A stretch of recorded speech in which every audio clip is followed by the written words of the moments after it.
Bonjour tout le monde, bienvenue pour une nouvelle vidéo. Aujourd'hui, on va parler un peu des jeux PS2 qui sont ressortis sur la PS4. Actuellement, il y a 17 jeux si je me trompe pas. On peut y retrouver les anciens GTA qui étaient sortis sur la PS2, le 3, Vice City, San Andreas. On peut y retrouver Manhunt, plus récemment Canis Can Medit, ainsi que des Star Wars et plein d'autres petits jeux qui étaient sortis à la base sur PS2 qui ont fait un peu le succès de cette console. Et tout de suite, cela peut s'avérer intéressant pour certains joueurs. Mais bon, est-ce que acheter des jeux PS2 en dématériel sur PS4 est-il un bon plan ? Pour commencer, on a une superbe amélioration, c'est un peu l'intérêt principal que je porte sur ces jeux PS2 ressortis sur la PS4, c'est bien entendu l'intégration des trophées, puisque pour vous donner une petite piqûre de rappel, le système des trophées est apparu sur le PSN à partir de juillet 2008, c'est-à-dire presque 2 ans après la sortie de la PS3. Voilà pourquoi vous avez sans doute dû remarquer que certains jeux PS3 sont dépourvus de trophées, parce qu'ils n'étaient pas sortis à cette époque.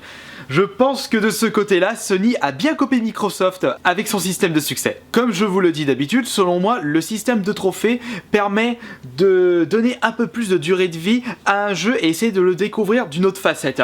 Un peu un système de défi, est-ce qu'on peut arriver à débloquer le trophée platine et montrer aux autres joueurs qu'on a réussi les défis les plus durs de certains jeux. Bon, c'est un petit peu obsolète puisqu'il existe tellement de systèmes de triche par rapport à ça. Mais grâce à cette nouvelle amélioration, j'ai pu investir quelques petits sous-sous de mon porte-monnaie gaming pour investir dans du dématériel. Oula, c'est très rare que je dépense un peu pour du dématériel, mais quand j'ai vu qu'il y avait le système de trophées sur des jeux PS2 où j'ai passé énormément de temps à l'époque, et bah ça m'a donné envie d'acheter ces jeux. Tiens, effronterie. Tiens, la neuf. En même temps, ils sont en cours à ce sport-là. Tiens, prends ça, toi. T'as pas l'embêter les femmes, tiens, allez, boum. T'as du monde là, du people. Le gros qui court presque aussi vite que toi. Bon, je pense que beaucoup d'entre vous s'en foutent complètement des trophées. On va parler un petit peu de la fameuse refonte graphique. Soi-disant, d'après Sony, c'est en 1080p, 60 fps avec ces jeux PS2 remis au goût du jour. Franchement, le 60 fps sur des jeux, je m'en tamponne un peu le couscous. Alors pour des jeux PS2, je m'en fous complet. Et après, pour la refonte HD 1080p, c'est vrai que c'est un chouïa plus joli, mais c'est pas comme si c'était super bien fait par rapport à la version originale qui est sortie sur PS2. Tout simplement, il y a une petite amélioration du fait que vous passez par câble HDMI et sur un écran adapté à la HDMI. Et donc forcément, si vous utilisez un câble HDMI à la place d'un câble Péritel, est légèrement amélioré. J'en avais parlé un peu lors de ma vidéo l'Arrêt 35, où j'avais remarqué que des jeux rétro, en utilisant exactement la même cartouche, étaient de meilleure qualité puisqu'on passait par un câble HDMI. Je pense que c'est à peu près le même système pour ces jeux PS2 sortis sur le PSN PS4 par rapport aux jeux PS2 version originale. Et si on continue un peu à parler des graphismes, eh bien ça risque d'en rebuter plus d'un, parce que il faut dire que les jeux PS2 remis au goût du jour ont plus de 10 ans, voire 15 ans. Sincèrement, c'est vachement laid. Un bond de 2 générations en arrière, c'est vrai que si on compare un GTA Vice City avec un Division à titre d'exemple, c'est vrai qu'il y a un énorme gouffre au niveau graphisme. Bon, on n'en est pas au point des vieux jeux PS1 au graphisme assez douteux à l'heure actuelle, comme par exemple Lara Croft dans Tomb Raider avec ses seins bien carrés, la pin-up de Minecraft. Et il y a un autre intérêt par rapport à cette fameuse liste. Ce sont tous des jeux PS2, jusqu'à preuve du contraire, qui n'ont jamais été ressortis en compilation HD sur la PS3. Regardez, si on remarque les GTA, le 3, Vice City, San Andreas, il n'y a jamais eu de compilation HD sur la PS3. C'est ce que je trouvais dommage. Si on prend par exemple Dark Chronicle ou Dark Cloud, ils sont jamais ressortis en trilogie HD également. Ça aurait pu être un bon point, sachant que ces deux jeux sont des jeux qui ont été énormément joués à l'époque PS2. Et c'est vrai que je ne voyais pas trop l'intérêt de ressortir des jeux PS2 sur le PSN PS4 au prix fort, c'est-à-dire de 10 à 15 €. Alors qu'à l'heure actuelle, des compilations HD de Splinter Cell, God of War ou par exemple, merde, comment il s'appelle Zone of the Under, ils sont trouvables vraiment pour pas cher. Passons au plus intéressant maintenant, la partie financière. Est-ce que ça vaut le coup de mettre 10 à 15 € sur un jeu PS2 ? Eh bien, si je peux vous donner mon avis, ça reste quand même un petit peu excessif pour des jeux PS2 qui se trouvent limite 3 à 4 fois moins cher dans les caches. Si on prend par exemple un GTA Vice City ou un Canis Canem Edit, vous allez dans le cache près de chez vous, vous pouvez les trouver facilement pour 3-4 €. Si vous voulez vraiment pas vous faire chier, allez dans un magasin, vous mettez 2 € de port en plus sur internet, vous avez votre jeu PS2 qui est proposé à 15 € sur le PSN à 5 €. Le problème, c'est que certaines personnes n'ont plus la PS2, donc il faut réinvestir dans une PS2.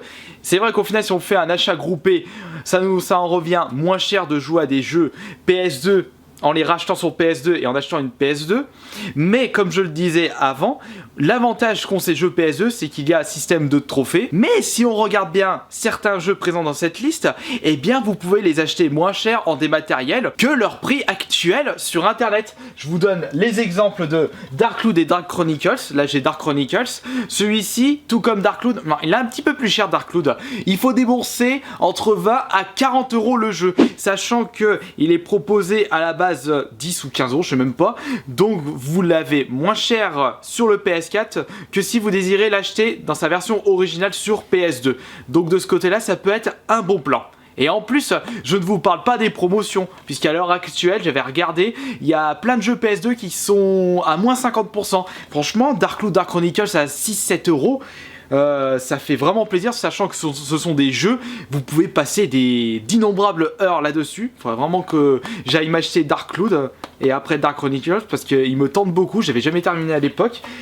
Et en plus il y a les trophées, de ce côté-là, moi j'en vois vraiment un intérêt personnel à investir un peu d'argent dans ces jeux PS2 sur PS4. Ouais, mais attends, Kirby, je remarque que tu changes de mentalité. Tu dis toujours qu'il faut pas acheter du dématériel parce que ça va ruiner l'existence du jeu vidéo. On n'est pas dans le même contexte. Ne mélangez pas les pinceaux. De toute façon, il y a des spécialistes dans les commentaires. Vous avez certainement dû remarquer que pour eux, 1 + 1 = 3. Et ils sont presque sûrs de ce qu'ils disent. Et de toute façon, ce sont les mêmes personnes qui mettent masse pouce rouge dans mes vidéos. Et bah d'ailleurs, n'oubliez pas de mettre un pouce bleu si vous aimez bien cette vidéo. Je précise. Merci. Je vous précise une nouvelle fois que là, nous avons droit à des jeux PS2 qui ont une légère amélioration, plus un système de trophées. Et en plus, ce sont des jeux que vous pouvez trouver moins cher dans certains cas. Et quand je dis le démat, ça sert pas à grand chose, c'est par rapport aux jeux actuels. Par exemple, je prends un Division, la version matérielle et la version dématérielle, c'est exactement la même chose. Enfin bon, pour conclure cette vidéo, je voulais juste vous dire que vous êtes maître de votre porte-monnaie. Vous faites ce que vous voulez de votre fric. Je suis juste là pour vous donner des conseils. Après, vous les écoutez pas, franchement, je m'en cogne la pastèque. Mais c'est vrai que si ce système marche de mieux en mieux pour les jeux PS2 sur PS4, ça peut motiver Sony à ressortir d'autres jeux qui étaient sortis à base sur PS2 et qui n'ont pas été faits en HD sur PS3. Par exemple, ce serait cool de voir par la suite, je sais pas, peut-être celui-ci, Roll of Rose, comme ça, si vous désirez l'acheter, vous pourrez voir la dope que c'est. Ça, c'est encore un avis personnel.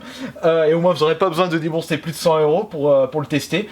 Je sais pas, ce serait cool de voir les Burnout. Ce serait bien de les revoir avec un petit système de trophées. Ça peut être génial de ce côté-là. Ou alors un Drakengard, je sais pas, un Wild Arms, parce qu'il existe énormément de RPG sortis sur PS2 qui n'ont pas été ressortis sur PS3.